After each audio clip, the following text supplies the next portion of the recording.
All right, good evening, my friends. 2008, here we go again. Again, zero hedge. This topic is right in their wheelhouse. Too big to fail. Credit Suisse is on the ropes now. But their domino effect is far more potent than Silicon Valley Bank. And this is from Bloomberg Markets. So I don't have access to this. So this is the reason why I do go to zero hedge every once in a while. So, should the market's worst fears of Credit Suisse come true, and that is they're still hiding something that we don't know, but it'll eventually all come out. So, let's just do a quick check here. The market's Dow Jones was down 280. It was down as high as 700. I saw earlier. S&P down 27. It was down about 50 earlier, and Nasdaq plus 5. So tech out of the woods. This is primarily a banking issue right now. So let's look at some problematic banks. Deutsche Bank's been a problem since 2007 here when they were at $112. They never really recovered. So if we go into 3 months to get, that's basically a year. High was 13. And they've been on the ropes for a while. How they haven't gone under, I don't know. This is Credit Suisse Max. Was as high as 70. Again, same general time period. I'm guessing them and Deutsche Bank have done similar incredibly stupid moves. So, and then Western Alliance Bank Corp. Another bad day. Had a little dead cat bounce. No, Western Alliance did well today for some reason.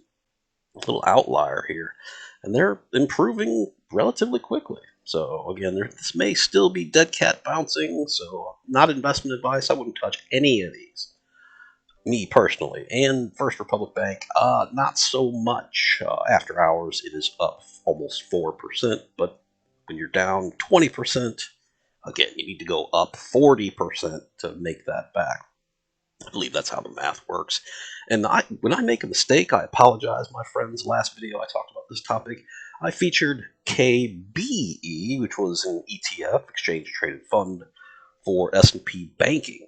This is S&P Regional Banking, KRE, slightly different, and getting pummeled a hell of a lot more from the highs of, just a couple of weeks ago of 63. Getting pummeled, my friends. And make no mistake, a lot of people are going to make money here, but you need to have balls of fucking steel. Just saying. Futures are up, plus 116 on the Dow. But that's still a long ways to go. So again, Credit Suisse, my friends. Again, there's so many unknowns at this point in time. The numbers I'm hearing are fucking scary. Nightmare scenario, my friends. The euro area economy may fall off a cliff and upend the global financial system and bring policy tightening by major central banks to a screaming halt. That is, they're going to start cutting interest rates. And when that happens in the United States, inflation is probably going to take the fuck off. The only thing that they can even hope for is just pain for you and I. Now, the elites they took care of. They're good. Silicon Valley Bank, they're made whole. People in my closest cities, Jacksonville, Florida, they can fuck right off. And when I talk about that, I mean demand destruction. Demand destruction. Move unemployment to 20%. Great Depression levels. That's my biggest fear, my friends. Unlike Silicon Valley Bank and Signature Bank, the Swiss lender is classified as systemically important by the U.S. Financial Stability Board. That means we're back to this, too big to fail, as a collapse has the potential to trigger a financial crisis. That's the reason why Credit Suisse and Deutsche Bank are even still around. You've had how many, 15 years to figure out what the fuck is going on there? Why haven't you dipshits done that yet? Oh, because they're collecting money. The elites of the bank are collecting a shitload of money, and probably the Euro Central Bank is too. So the ECB officials are they contacted lenders. What the hell? Did you just have an aneurysm, Jason? On Wednesday, to ask about their financial exposure to Credit Suisse, the Wall Street Journal reported. And Credit Suisse reported that its assets under management were now 1.3 trillion Swiss francs, or the equivalent of 1.4 trillion US dollars, as recently as last month. That would amount to almost 10% of the 14.5 trillion euro area economy. Look out. Look out, my friends. How do you avoid this? Probably buying physical silver or just getting cash, I guess. I don't know. Pre 1982 pennies? I don't know. Junk silver might be a good idea. Bullets? Oh, can I can't say that on YouTube. Lead. Lead is a valuable investment, my friends. The cost of insuring Credit Suisse debt against default or credit default swaps for a year jumped to a record of 2,728 basis points, which is 2.7%, basically. That's expensive, my friends, for credit default swaps, which should trade in the 0 to 500 basis point range. Wednesday, meanwhile, the company's shares tumbled to a record and its bonds plunged to levels typically associated with distress. It's amazing how fast this is happening. Now, in 2007 and 2008, we had some signals. Maybe I missed them. I don't know. But it seems like this is just coming out of nowhere, probably due to poor investment decisions and the pretty much unprecedented inflation,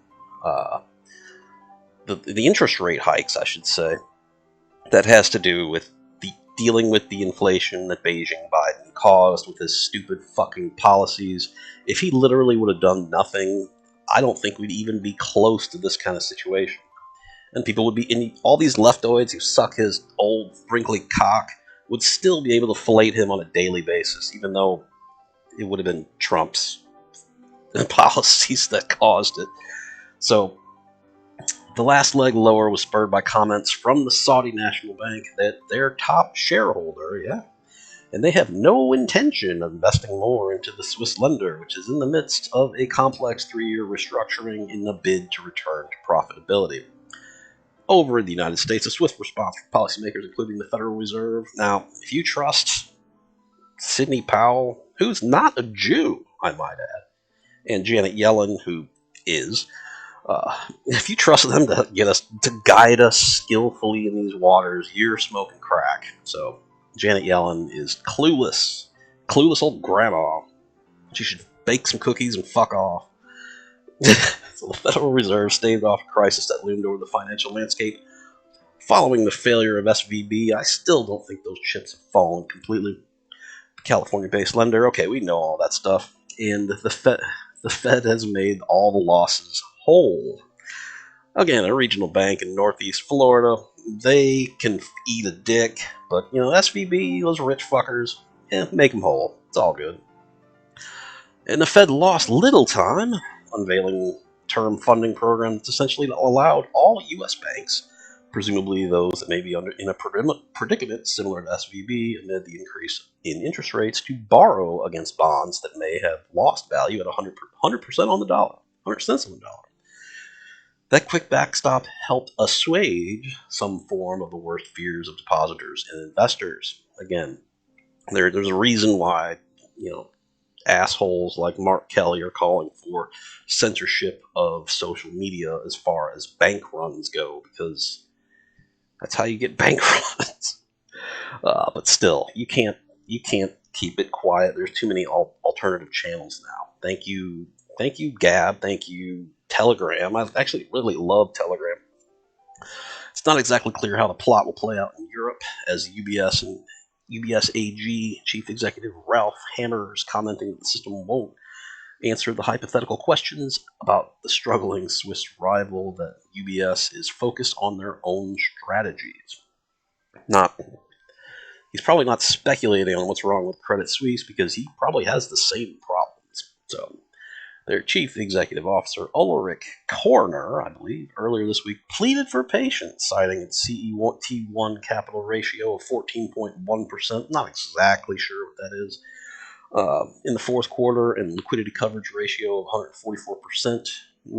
That seems close. That has increased about 150% on average. That patience may be in short supply in the global financial markets. My friends, information moves a lot quicker these days, with investors showing increased sensitivity to any perception of additional risk. For policymakers in Europe and the United States, hopefully yours in Europe are smarter than the ones we've got. What's at stake here is an entity that has far greater domino effect on its ability to damage sentiment than Silicon Valley Bank and Signature Bank combined. Yes. What they should have, again, I'll repeat this again, it's old hat, but they should have let all this shit fail in 2008. It would have been rough, it would have been painful, it probably would have lasted a year, and it would have been just god awful.